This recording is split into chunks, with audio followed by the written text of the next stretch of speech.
തോറ്റവർക്ക് അത് കണ്ടു നിൽക്കാനേ പറ്റൂ.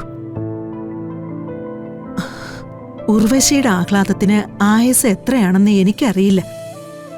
ദൈവത്തിന് നിരക്കാത്തത് മാത്രമാ ചെയ്യുന്നത്. നമ്മളൊക്കെ സഹിച്ചാലും പൊറുത്താലും ദൈവം അവളോട് പൊറുക്കോ?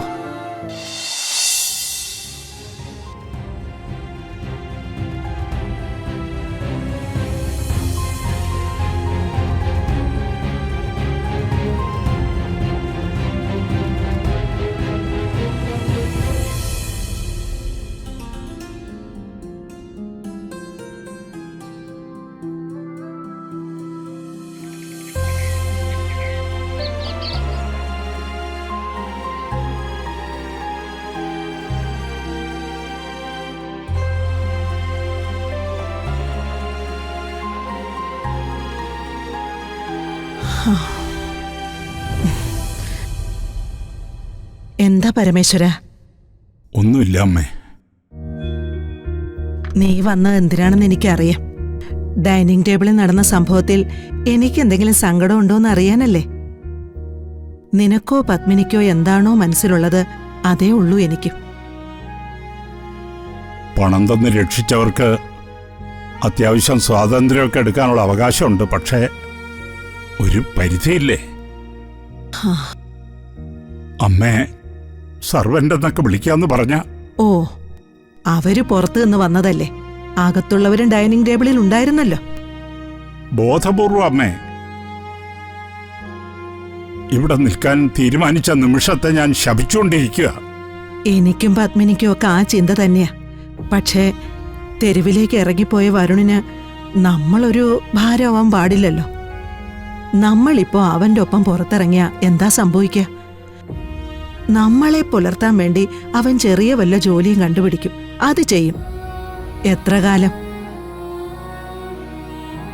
ജീവിതം അവസാനിക്കും വരെ അത് തന്നെയായിരിക്കും. ഇതിപ്പോ അവന് വലിയ വലിയ കാര്യങ്ങൾ ചിന്തിക്കാനുണ്ട്. അവൻ ചിന്തിക്കട്ടെ. അതുവഴി മുന്നോട്ട് പോട്ടെ. നമുക്കിതൊക്കെ അവന് വേണ്ടി സഹിക്കാം. അമ്മയെ കൊണ്ട് ജോലി എടുപ്പിച്ചല്ലേ? ആ, അതെന്റെ ശരീരം കൂടുതൽ തടിവെക്കണ്ടെന്ന് പറഞ്ഞു ഉർവശി. ഉർവശിക്ക് പറയാനറിയാം അമ്മയ്ക്ക് സങ്കടങ്ങൾ ഒളിപ്പിക്കാൻ. കണക്ക് തീർക്കൽ മാത്രമാണ് അവരുടെ ഉദ്ദേശം. ചത്തു വീഴുന്നതും കാത്തിരിക്കുന്ന കഴുകന്മാർ. വീണതും അവർ കൊത്തിക്കീറാൻ തുടങ്ങി. അത്രേ ഉള്ളൂ. പരമേശ്വര, പ്രതീക്ഷിക്കാത്തത് പലതും കൺമുന്നിൽ കാണേണ്ടി വരും എന്ന് ഞാൻ മനസ്സിൽ ഉറപ്പിച്ചിട്ടുണ്ട്. അപ്പൊ പിന്നെ ഇതൊക്കെ നമ്മളെ വേദനിപ്പിക്കോടാ. പോട്ടെ, എന്താണെന്ന് വെച്ചാ ചെയ്തോട്ടെ. കുടുംബം നശിപ്പിച്ചത് ഞാനല്ലേ അമ്മേ? കടങ്ങൾ വരുത്തിയത് ഞാനല്ലേ? വരുണിനെ വീട്ടിൽ നിന്ന് പുറത്താക്കേണ്ടി വന്നപ്പോ അവസാന തീരുമാനം വന്നത് എന്റെ നാവിന്നല്ലേ? എന്നെ ശിക്ഷിച്ചോട്ടെ. അമ്മയോടിങ്ങനെ. നീ അതൊന്നും ഓർത്ത് വിഷമിക്കല്ലേ. ഇപ്പൊ അവരുടെ സമയാ. സാറ മേഡം കൊണ്ടുവന്ന ഭാഗ്യം അവരുടെ കൂടെ ചേർന്ന നിമിഷമാ. എടാ, ജയിച്ചവർക്ക് കുറച്ചു നേരം ആഹ്ലാദിക്കാൻ വിട്ടുകൊടുക്കണം. തോറ്റവർക്ക് അത് കണ്ടു നിൽക്കാനേ പറ്റൂ. ഉർവശിയുടെ ആഹ്ലാദത്തിന് ആയസ് എത്രയാണെന്ന് എനിക്കറിയില്ല. ദൈവത്തിന് നിരക്കാത്തത് മാത്രമാ ചെയ്യുന്നത്. നമ്മളൊക്കെ സഹിച്ചാലും പൊറുത്താലും ദൈവം അവളോട് പൊറുക്കോ? നമ്മൾ കരയുന്നത് സത്യമാണെങ്കിൽ ഉർവശിക്ക് ഒരു കണ്ണീരുണ്ട്. അതധികം വൈകില്ലടാ.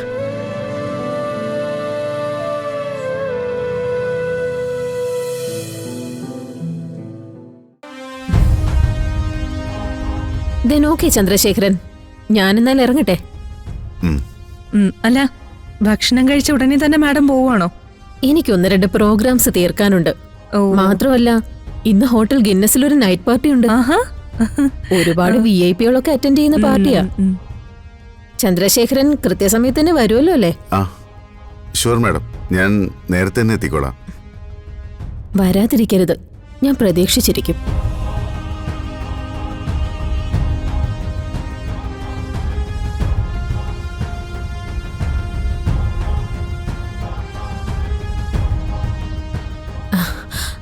ഓക്കെ ഉർവശി, ഓക്കെ കൽപ്പന.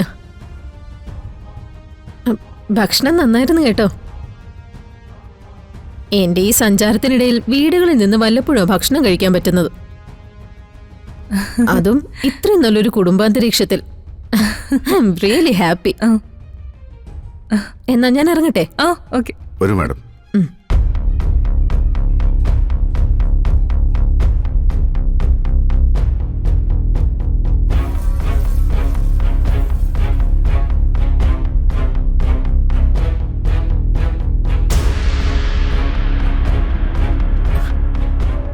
ചന്ദ്രശേഖരൻ ഇവിടുന്ന് ഇറങ്ങുമ്പോ എന്നെ ഒന്ന് വിളിക്കണം. ആ ഞാൻ ഇറങ്ങിയിട്ടില്ലെങ്കിൽ എന്നെ ഒന്ന് പിക്ക് ചെയ്യാവോ?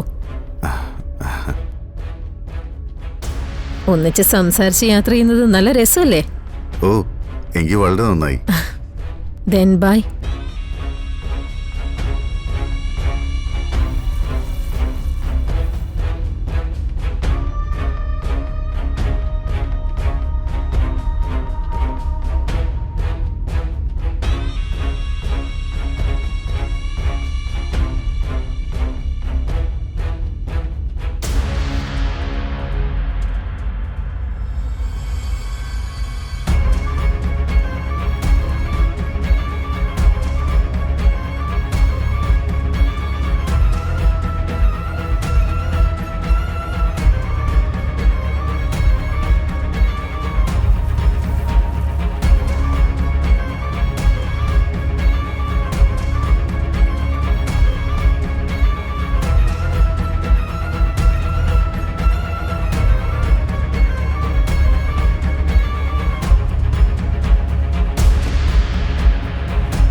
ചന്ദ്രേട്ടാ, ചന്ദ്രേട്ടാ, എന്താ?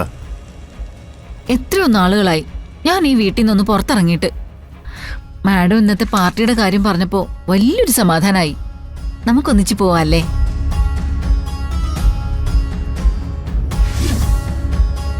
വരുൺ, വരുൺ,